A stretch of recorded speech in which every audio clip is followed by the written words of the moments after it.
देखिए तत्काला, मज्जन फल देखिए तत्काला, मज्जन फल,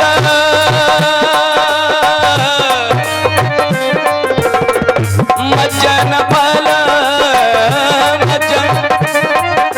मज्जन माने नहा स्नान करन, इसको मन को इस सरोवर में आवत एही सर अति कठिनाई, आवत एही सर अति कठिनाई, आवत एही सर अति कठिनाई, आवत यही सर अति कठिनाई, राम कृपा बिनु आई न जाई, राम कृपा बिनु आई न जाई, राम कृपा बिनु आई न जाई, राम कृपा बिनु आई न जाई। ये सर है ये कथा का, चाहे श्री राम कथा हो और चाहे श्री कृष्ण कथा हो, यही सरोवर है।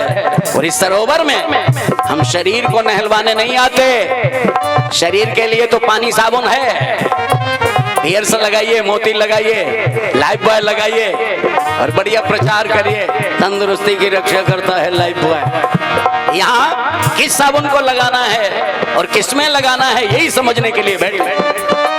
जो शरीर की तरह मन गंदा होता है उसको स्वच्छ बनाने के लिए, निर्मल बनाने के लिए हमें कथा के, चाहे श्री राम कथा हो चाहे श्री श्याम कथा हो, उस कथा के जल से हमें अपने मन को नहलाना है, इसको निमज्जन कराना है, इसको अवगाहन कराना है। कथा के सरिता में, कथा के सरोवर में इसको डुबकियां लगवाना है। किसको? मन को, शरीर को नहीं। यही तो गंदा हो रहा है। शरीर को तो हम जान लेते, मन को जानते ही नहीं, मन गंदा हो रहा है। तब ये तो हो गया कथा का पानी। साबुन काहे का लगेगा? कथाओं में तो मेरे भाई गाना भी आता है, बजाना भी आता है, कभी कभी हास्य भी आता है, श्रृंगार भी आता है, लेकिन मन के ऊपर जब कथा का पानी पड़े तो फिर ज्ञान का साबुन भी लगे। जब तक ज्ञान का साबुन नहीं लगेगा तब तक बोलो जी मन क्या निर्मल होगा। जितने लोग बैठे हो कम हो, लेकिन चीज ज्यादा ज्यादा परोसी जाएगी। जब ज्यादा लोग होते तो थोड़ा थोड़ा हिस्से में आता है, अभी कम हो इसलिए ज्यादा ज्यादा परोस रहा हूँ। आप लोग सब लोग आराम से ज्यादा ज्यादा ले सकते हैं। मन को स्वच्छ बनाने के लिए, निर्मल बनाने के लिए हमें कथा के जल की आवश्यकता है। इसीलिए मैं हमेशा कहता हूँ कथा में शरीर को लाए हो स्वागत है, लेकिन शरीर के साथ साथ कथा में मन को भी लाइए। अगर मन कहीं दूर चला गया ना, कचौड़ी पकौड़ी खाने में लग गया तो रोड के किनारे लिखा होता है सावधानी हटी और दुर्घटना।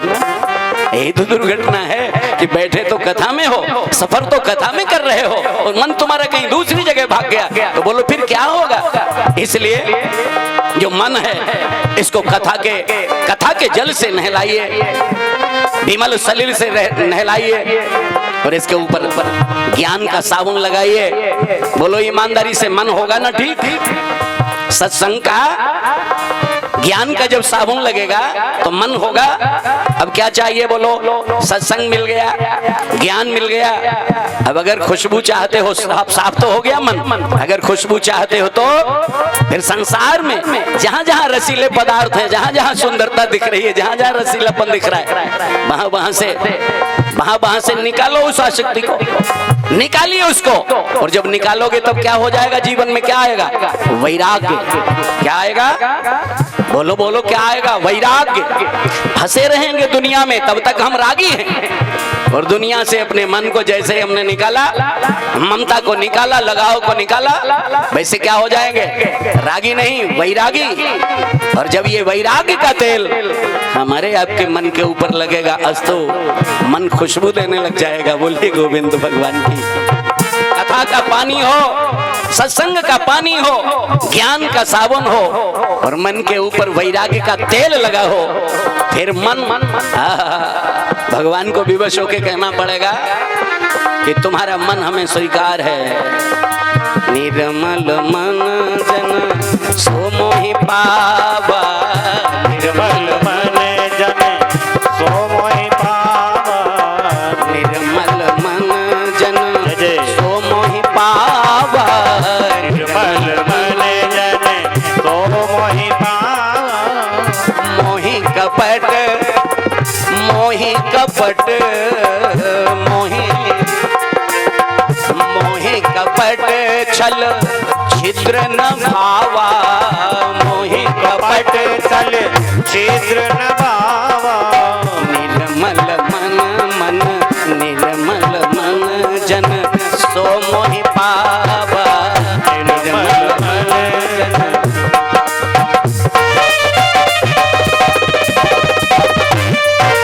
गोविंद।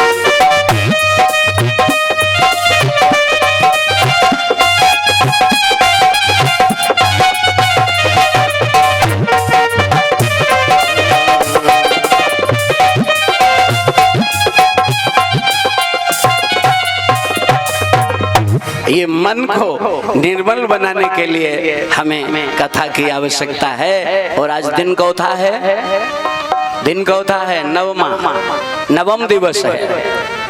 तो सही बात तो ये है कि मन को बिल्कुल दुरुस्त करने के लिए आज का दिन ही अच्छा है। आज का ही दिन ऐसा है जो मन को बिल्कुल ठीक लाइन पे लाने वाला है, मन को ठीक से स्वच्छ करने वाला है। क्योंकि ये पूर्ण दिवस है। नवम का जो अंक है 9 का, वो पूर्णांक है। मन को भी ठीक बनाना है तो आज का दिन ज्यादा उपयोगी है। क्योंकि 9 का अंक जो होता है वो पूर्णांक बोला जाता है। 0 से लेकर 9 तक जाइए,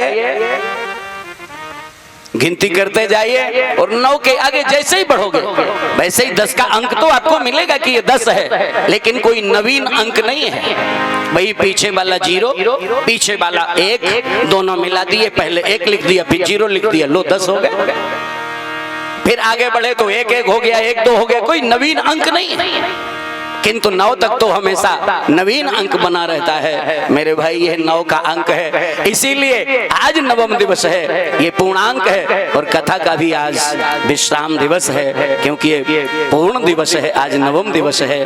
क्यों? 9 का अंक तो पूर्ण होता ही है, 8 का नहीं, 6 का नहीं, 8 को पढ़िए ना। 8 एकम बोलो, 8 एकम 8, 8 दूनी बोलो ईमानदारी से। हमने कितना किया? 8 दूनी, जोर से बोलो थोड़ा, 16।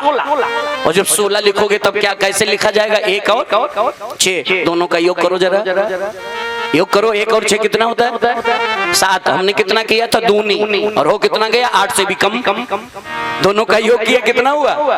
8 एकम 8 और 8 दूनी 16। जब 16 लिखा तो 1 और 6 लिखा जाएगा, दोनों का योग कर लो, 1 और 6 7 था। 8 को दुगना किया तो कम हो गया, 7 रह गया। और फिर हमने आगे बढ़ाया, 8 तिया 24, तो बन तो 24 गया, लेकिन 2 और 4 का योग किया तब कितना बचा? 6। लो हम इसे पूर्ण कैसे माने? हम इसको बढ़ाना चाहते हैं, ये घट रहा है, तो कभी घटेगा कभी बढ़ेगा।